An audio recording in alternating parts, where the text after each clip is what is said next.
Okay, let's get through this very quickly. I'm going to show you each of the bottles of perfume that I own, from the ones that I've had for the longest time up until the most recent acquisitions. My bottles I count as anything that's essentially with branding, and I have a range from my biggest bottle being 250 ml to my couple of smallest bottles being 15 ml. And I'm going to start with the ones that I've had for the longest time in my collection. So oldest to newest. That's not date of release. It's just how long I've had the literal bottles. So let's start. If I think of anything interesting about each perfume as I show you up on camera, I'll say it. But otherwise, I'm just going to show you what I've got on camera, name the perfume, and that is my collection. At the end of the video, I will link to previous collection videos so you can see what has gone out of the whole wardrobe and what I've added since. And if I remember any bottles that I've added since the last video, I'll try and mention it. So let's start off with Eau de Beau from L'Occitane. Now, what is interesting about this one is I've had this since 2018, I think, early 2018. And I'm just kind of amazed by the fact that I haven't even used half of this because it doesn't need many sprays. So I don't know how strong it is currently. I have the older sort of label on here, but it is what it is. I love that perfume, a winter staple, as do I love 1740 from Histoire de Parfum, the Marquis de Sade.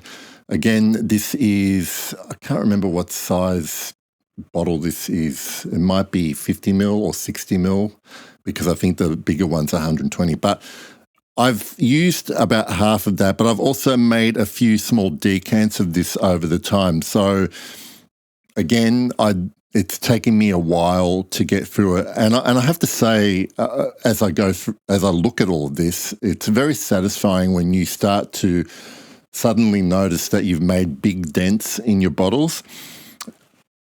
Chanel Egoist, recently voted by my subscribers on my community tab as the most popular perfume that I own.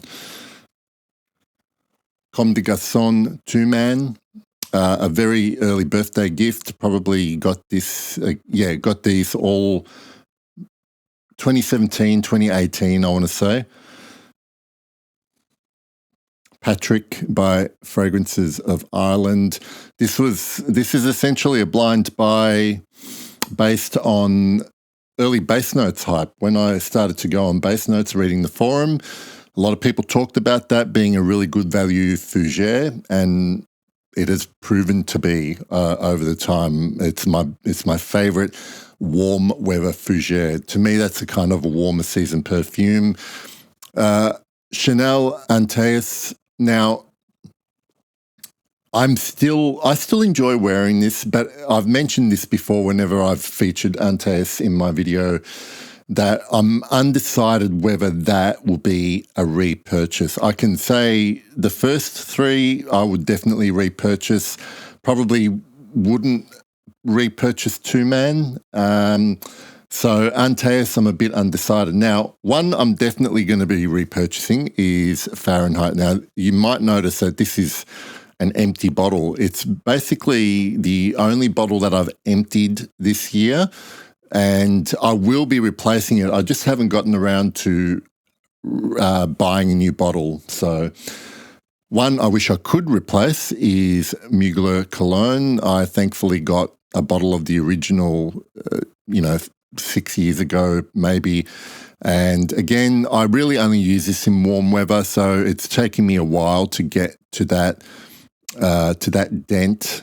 And I've probably made a couple of small decants of this as well. One I will probably continually repurchase is Lagerfeld Classic, just because I love how it smells still, regardless of the formulation, and it is relatively dirt cheap compared to everything else. I need to be really careful here because everything's precariously placed, and if I knock something down, it's going to be like the most expensive domino fall ever.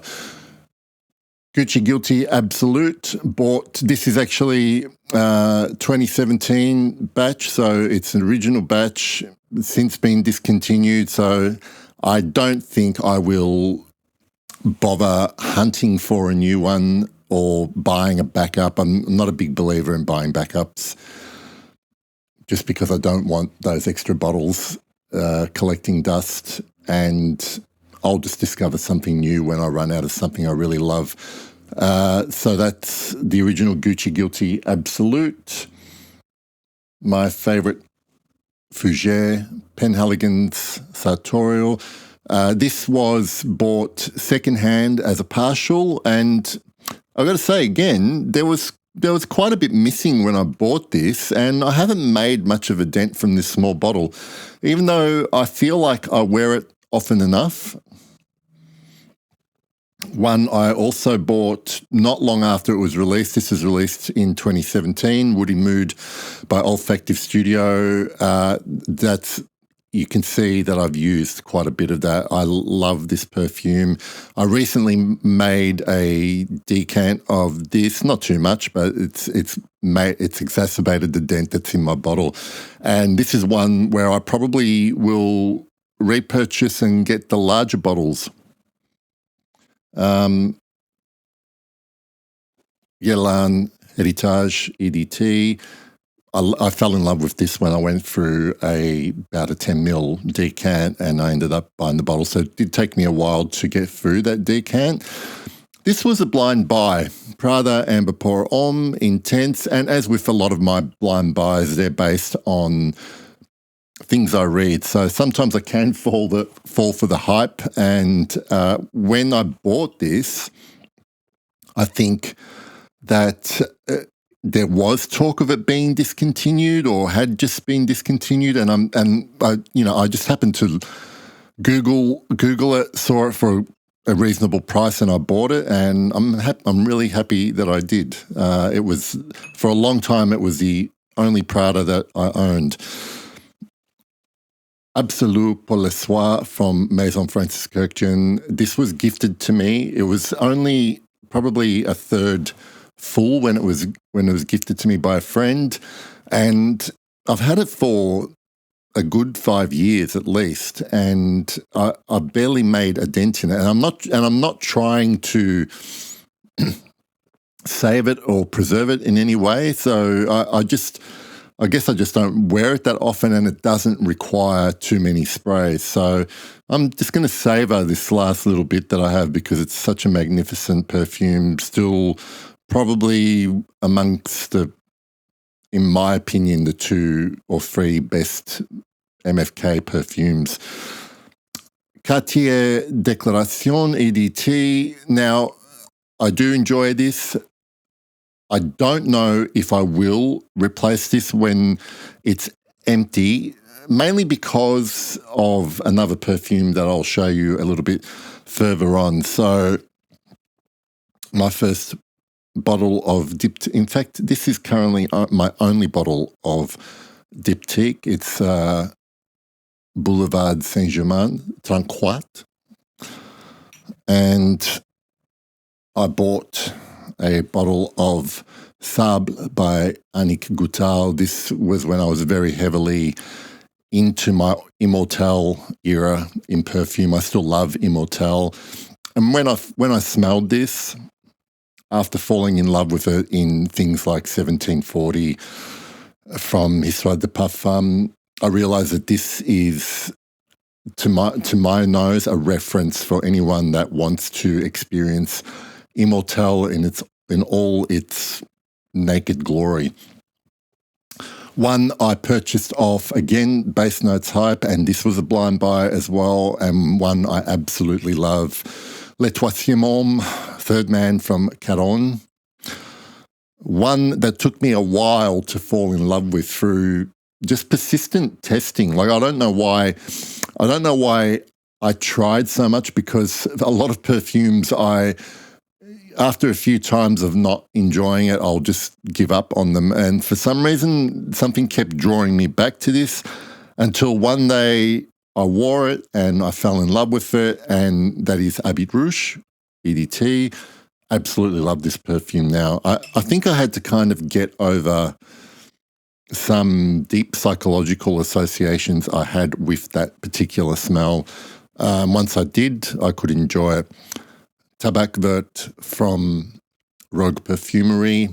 Used to love this one more, but if anyone, last time I spoke about this on my channel, you might remember I kind of got a little bit sick of it, and that's probably 100% one that I won't be replacing. Here is one that is also discontinued, L'Homme Ideal Cologne, and I very much have, of the next few perfumes, I have very clear memories of getting these. I bought this for the pure reason that it was basically discounted to $20. It cost me $20. And shortly after that, this particular perfume got discontinued. But I'm glad that I got it because I not long after that went for a trip to Italy at the end of in September in 2019. I took a decan of that, so I wore that a lot while I was over there. So I have strong travel associations. And while I was in Italy, I bought this very little known Gocce de Byron Guvano number 4. My favorite fig perfume, unfortunately, can only be purchased in very limited places in the world. And also while I was in Italy, in Turin, in fact, I managed to find a bottle of Equipage Geranium. I purchased it there because this wasn't being sold in store in Australia. So I was really happy that they had it, and I purchased it straight away. Guerlain Derby from the Le Parisien line. This not the original 1985 release, but this is the only one I had smelled in a decant. This partial was gifted to me by a friend while I was in Rome. This one was more of an impulse buy because I kind of wanted to buy something while I was in Rome, and I was in a pharmacy in there. I already owned the black 2012 Dior Eau Sauvage Parfum, and I thought I would add this because I knew it was different to the 2012. And as it happens, after I started wearing this a little bit more, I actually ended up preferring the 2017, this one here, to my 2012. And I did, in fact, sell my 2012 Parfum, and I absolutely don't regret it. Another one I smelled in Italy but didn't purchase until I was here was Patchouli Nobile by Nobile 1942. Up until very recently, this is my number one patchouli, and like the Sable for Immortel, this was my reference patchouli, but I'll talk about what superseded that one in a little bit. This one was a blind buy, Anat Fritz Classical. There was an online retailer here in Australia that was selling this brand, which I'd never ever heard about before. There was a big sale, I guess, to get rid of stock, and this was, I can't even remember, it was probably less than $50. I read some reviews about it before I purchased it, and it sounded interesting, and absolutely no regrets with this one. It's one of my favourite lavenders and one of my favourite vetivers in one. So it's a gorgeous perfume. Habanita by Molinard. Again, I think this was a blind buy. I can't remember having smelled it. So it was a bit of a risky blind buy, but I think I might have read someone talk about it and describe how much they liked it. And, you know, like I kind of also had phases where I couldn't resist the look of bottles, and absolutely no regrets about getting that one. My first Les Exclusives, Chanel Boy.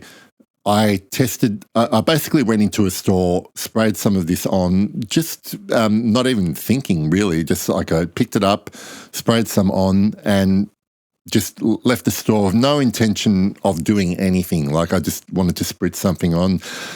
As the day wore on, I was just continually more and more, I guess, surprised by how good I was smelling, and it was Boy. And I tested it again, and in the end, I was compelled to buy. I think that was a birthday gift to myself, that first one. So I plan on getting more Les Exclusives, but at the moment, that is my only one. I do have a decant of Le Lion.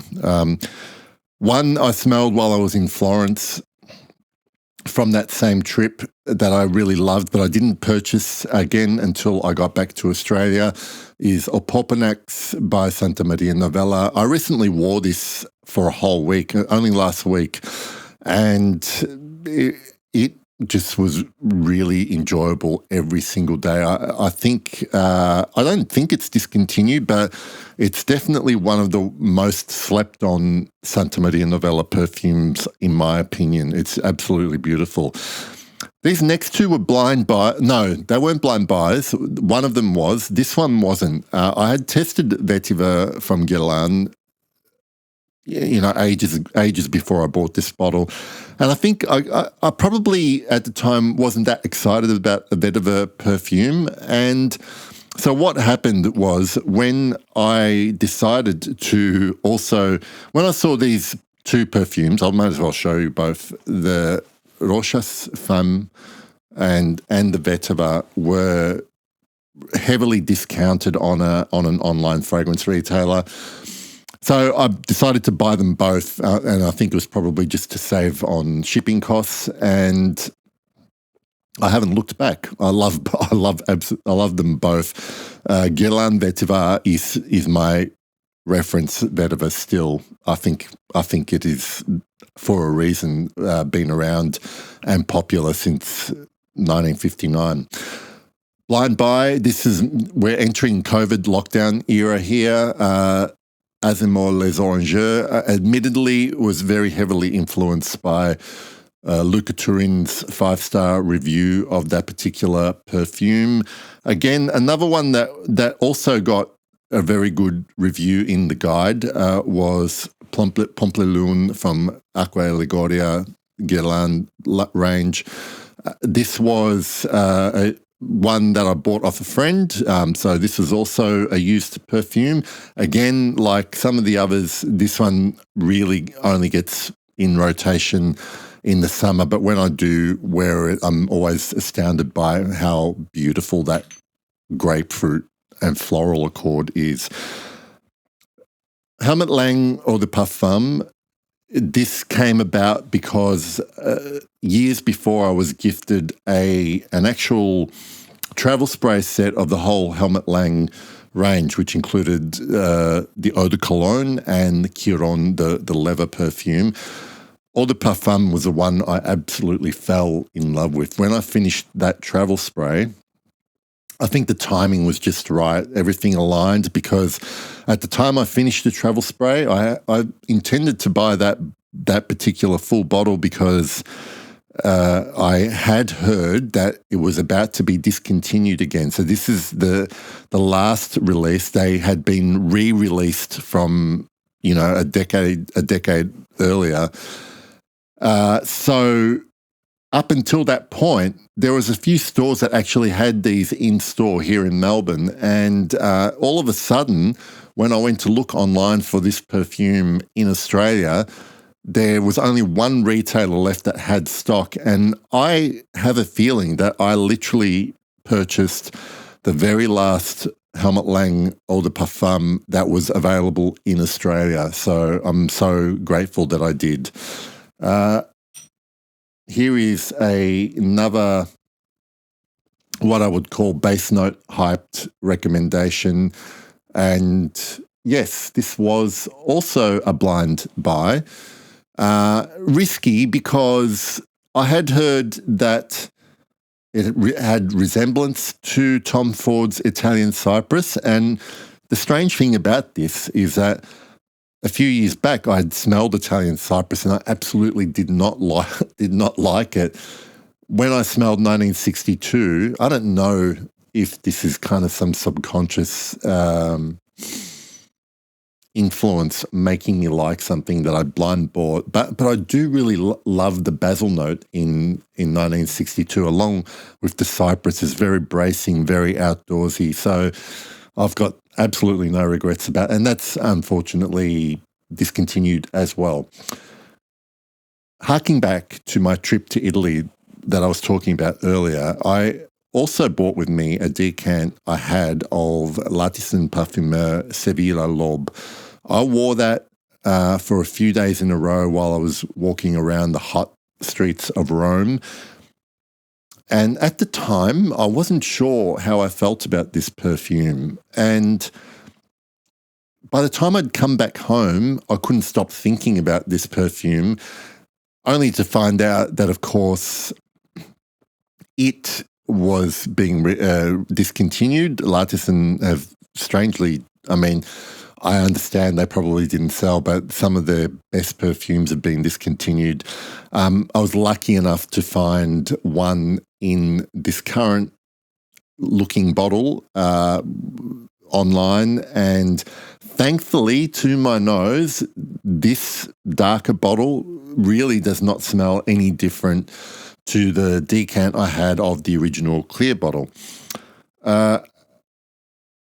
Here I did some more sort of lockdown COVID purchasing, and I bought these together. I bought Ombre Russe by Parfum d'Empire because I had a decant of that for ages and I'd already loved this perfume.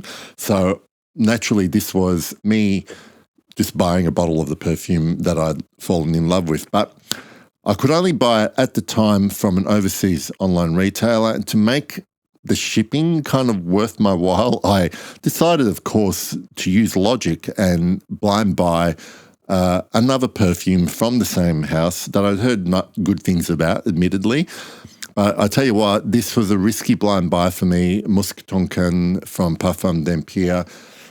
I was so surprised by how much I liked it, but not for the reasons that I was expecting to like it. The musk is really good, but I just loved the floral aspect of that perfume. My most meaningful relationship, so this is one of my 15ml bottles from Filigree in Shadow. I bought a discovery set, a bunch of samples from the brand. This is an example of me getting to know a brand through Instagram, being curious, ordering samples, trying stuff, and then deciding that I loved this particular perfume, my most meaningful relationships. At the time, I also had, someone had sent me a sample of L'artisan Zonka, and over the time, I fell in love with Zonka, so much so that I actually ended up liking this more than L'Artisan's Timbuktu, but then I realized that this had been discontinued and was like pretty impossible to find a bottle of. And thankfully, I just happened to know some really nice people, and a friend of mine I had met here who now lives in Italy said they had a spare Zonka or a bottle of Zonka they didn't want, and they were happy to send it to me. So I was absolutely wrapped with that. This was a birthday present to myself, number 5 Eau de Cologne. Admittedly, I was influenced by a couple of people who'd spoken about the Eau de Cologne version in particular, and how at the time I didn't particularly love number 5 in the modern iterations of the Eau de Parfum or Eau de Toilette. More I didn't love it on me, but when I smelled the Eau de Cologne, I think someone had a decant or like let me smell theirs. I really loved it. I think the civet is more pronounced in the Eau de Cologne, and it just smells really, really good to where I really enjoy wearing it. Barry Lyndon from Maria Candida Gentile. I really enjoy this. This was a blind buy as well, also based on recommendations of Instagram, people I trusted, and it is a lovely perfume. I don't wear it too often because I think this one here is a particular mood perfume. So it's not something that I will just open a drawer and look at and think I really feel like wearing it. Sometimes it's really just lovely to spray on after a shower and you just want to relax, and it just smells good and very tranquil and peaceful. Bellamy, this was the result of me enjoying my sample of Bellamy very much. And yes, I do prefer this original Bellamy to Bellamy Vetiver. I also prefer this formulation compared to an older formulation that I had in my decant. The Afternoon of a Fawn. Now, I actually now cannot remember how I got to like this perfume. Maybe it was Immortelle. Maybe someone had sent me a decant or a sample. I really honestly can't remember why I bought the bottle. I obviously wanted to buy the bottle, but the story behind it is a bit of a blur now for me. So, sorry. This one, I bought a decant, a 20ml decant of Eau d'Hermès. Now, you'll notice that this is a very full bottle. That's because I only recently finished that 20ml decant of Eau d'Hermès and I fell in love with it. It's my favorite. It is my favorite Hermès perfume, Eau d'Hermès. One that I had smelled in a perfumery in Italy when I was there, that again, it was like the Chanel Boy. I sprayed some on and then mindlessly went about my business and then realized that whatever I was wearing was really good. And it was actually this perfume, Sandalwood Cologne by GOF Trumpa. I don't know even if I will end up keeping that bottle because I am a little bit bored with it, to be honest. And I have Egoist, which is not exactly the same, but it's given me everything the Trumpa does, but a little bit more. Ensemmifique influenced, but I did have a sample of this, so I tried it, and then I bought a bottle. The sample I tried was from the older, I can't remember what they're called, but the older bottles before they were moved into these bottles. This is the largest bottle in my collection in terms of volume. It is my beautiful green Jolly Giant Au Noir from the Dior Privé collection. So this is one, along with Absolute Pour le Soir, of the two that I think are Francis Kurkdjian's finest creations.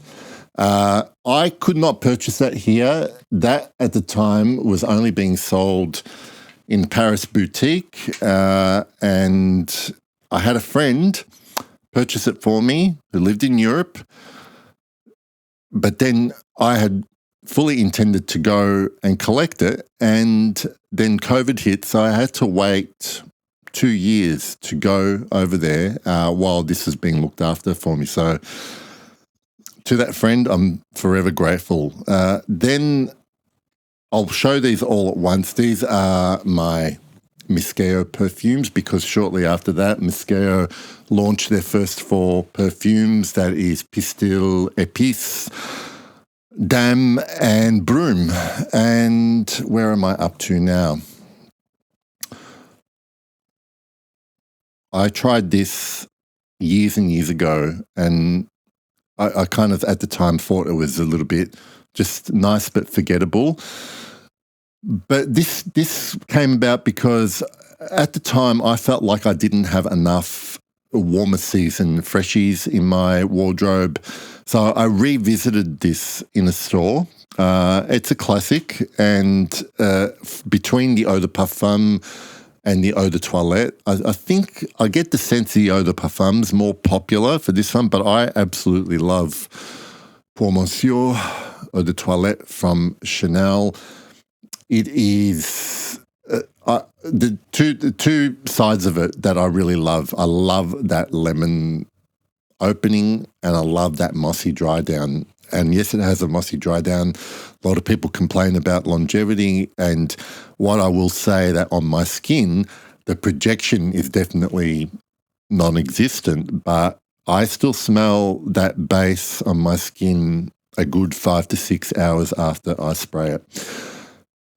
Then I got a bottle of Fumeri Turc from Serge Lutens in these Gratte du Ciel bottles, and shortly after that, another Chanel Freshie. This is number 19, Eau de Toilette, and again, I preferred the Eau de Toilette to the other concentrations.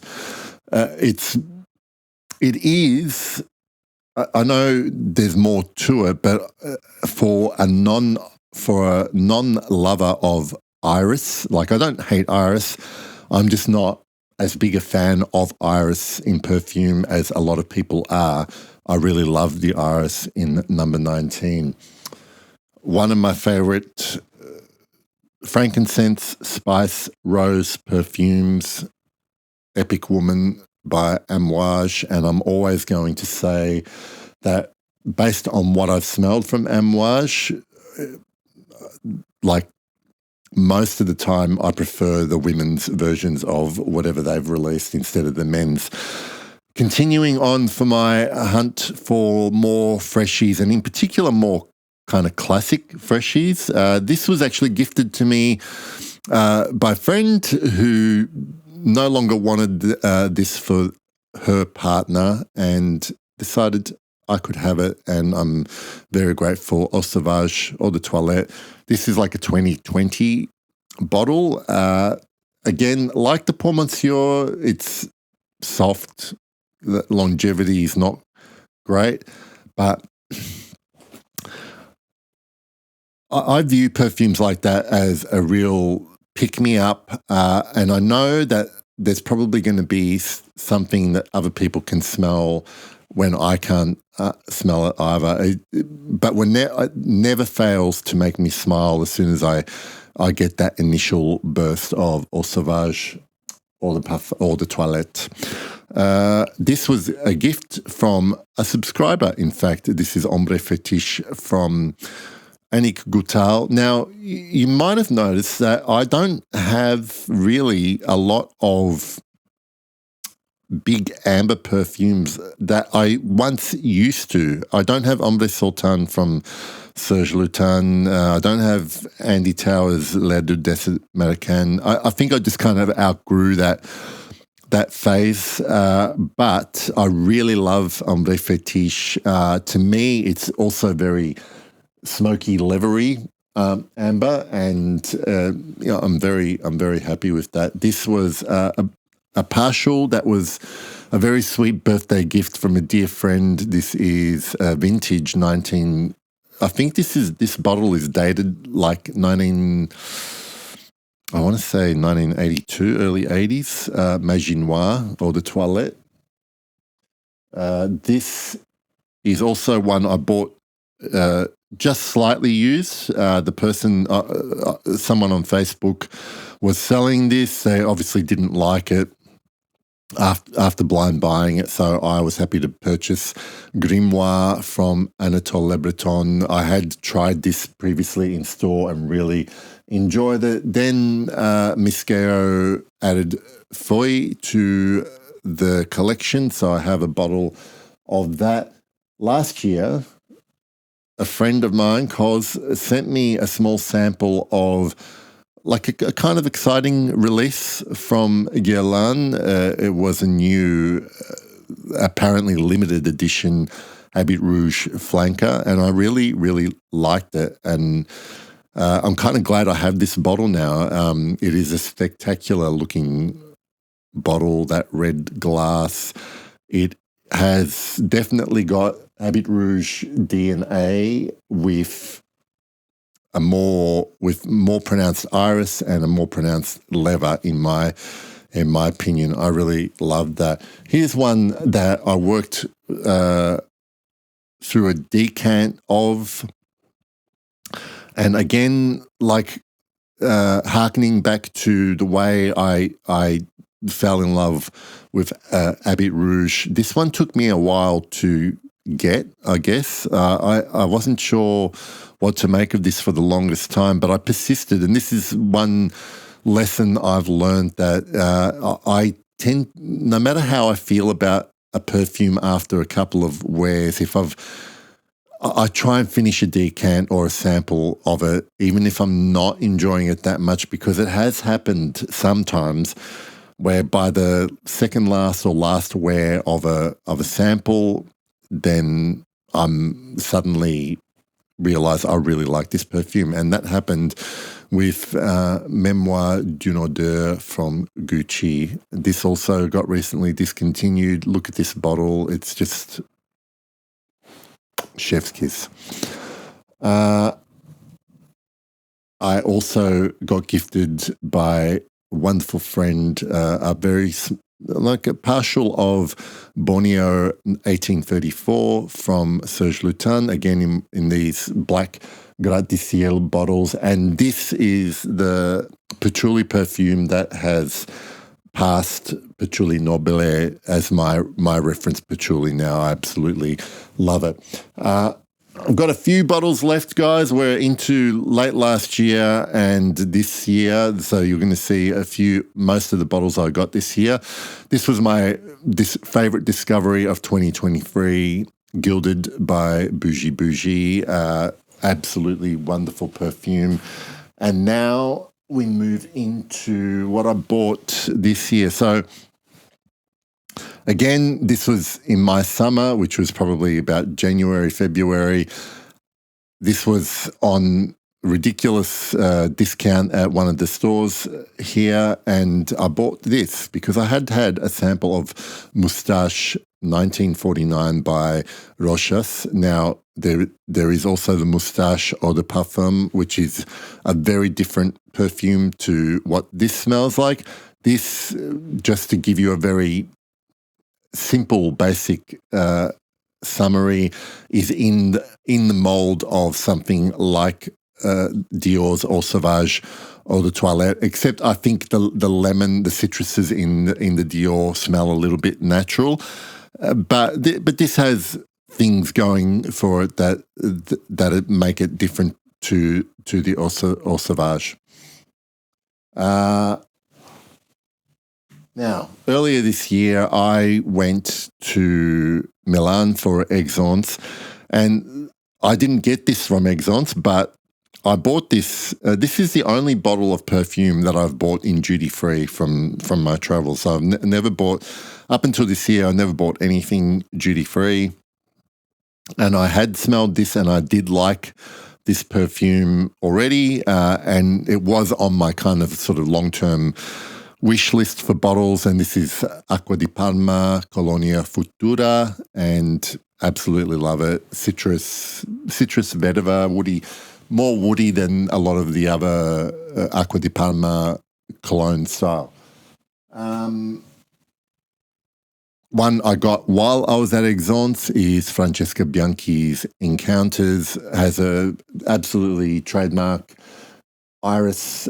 This is probably less animalic than a lot of her other stuff, but it's also a bit more classic. I want to say it's an iris-centric Chypre style. It's very interesting, very refined compared to the what's the word I'm looking for?